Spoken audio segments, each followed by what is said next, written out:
Introduction to drones. Introduction. You can go backwards, you can hover, and you can go straight up or straight down. What is it? It is a bird, it is a plane, no it is a drone. If you are familiar with the RC world, you probably already know this, because the news about quadcopters has been buzzing lately. Drones, quadcopters, are unmanned aerial vehicles that are extremely fun to fly, and this day, the word drone is normally used when talking about some kind of remote-controlled unmanned aircraft. This called me a quadcopter or even a slightly more advanced octocopter. Take note that when we refer to quadcopter, we are referring to drones, quadcopters and UAVs. We're telling this so that you do not get confused. Today, we are going to teach you about quadcopters, give you some buying tips, tell you about flying theme and much more. So pay close attention to what we have to tell you in this article. What is a quadcopter? The quadcopter is one of the top-selling products in the world of remote-controlled vehicles. So many people are already using them. A quadcopter is an unmanned helicopter that has a total of 4 rotors. It has a total of 4 arms. Each arm has a propeller and a motor at the end of it. In some ways, they are similar to helicopters. However, the difference is their lift and thrust comes from 4 different propellers instead of one. Also, a helicopter has a tail rotor that is used to help stabilize the craft, whereas a quadcopter does not have a tail rotor. When the quadcopter is flying, 2 of the propellers spin counterclockwise, while the other 2 spin in the opposite direction clockwise, and this is what allows the machine to hover in the air. People of all ages enjoy quadcopters and some even use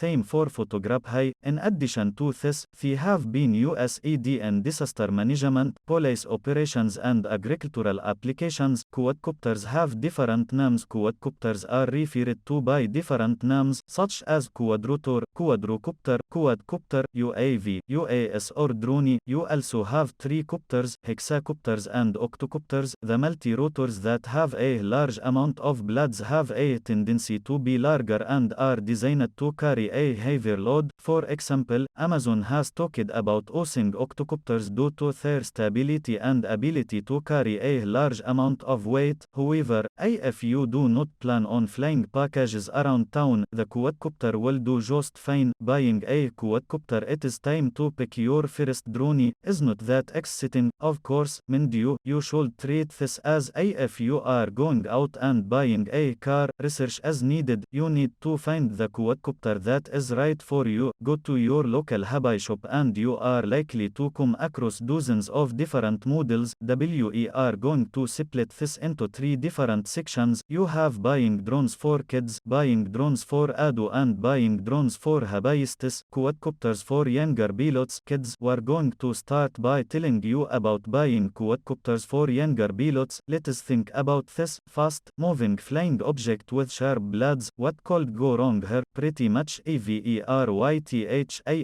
We're going to be honest with you. Drones are dangerous. Ado supervision is a must. As for the drone itself, we recommend going for something that does not cost a whole lot. Yet as a study, you need one that has blade guards that will protect people, bits, walls and other obstacles going against your little pilot. Quadcopters for beginners. Adults, as an ado, even though you're a beginner, you will want something that is a bit more sophisticated. Today, we are going to introduce you to 2 quadcopters that would be perfect for beginners. This to have a low price tag on them. Flying a quadcopter. This is something you must learn in all honesty. Flying a quadcopter is not exactly easy, however, with a little bit of practice, you should start to fly like a pro in no time at all. One thing I do recommend, start with the beginner, cheap quadcopters. Before you go for something expensive, you'd have to see you crash something expensive into a tree. Quadcopter safety. When you first start to fly, there are some safety precautions you need to take. If you think safety first, you can avoid injuries. There are so many injuries that could have been prevented if the individual took caution situation while using the quadcopter. Here's some precautions to take. Do not flee when you are distracted. Go to a big field. Flee when there is no wind. Stay away from people. Stay away from animals. Do not go past your limits. You should always have the quadcopter in your direct line of sight. If you lose sight of the quadcopter, you will not be able to control it properly. Also, remember, if you flee behind a tree or building, you can easily lose your perception. Having an obstacle between you and the RC vehicle can cut off the RC connection. In conclusion, if you are a beginner or if the quadcopter is for your child, you need to start out with a drone that has a small price tag on it. However, if you are an expert in the field of quadcopters, put in some extra money towards a nice, professional quadcopter is not that bad of an idea. Quadcopters come in many different styles and many of them have a camera, which means you will be able to take or record some good footage while the drone is flying in the sky. Just remember, before you go out there and purchase the first quadcopter you come across, you need to take time to do research in order to make sure you get the one that not only fits your budget, but your needs as well.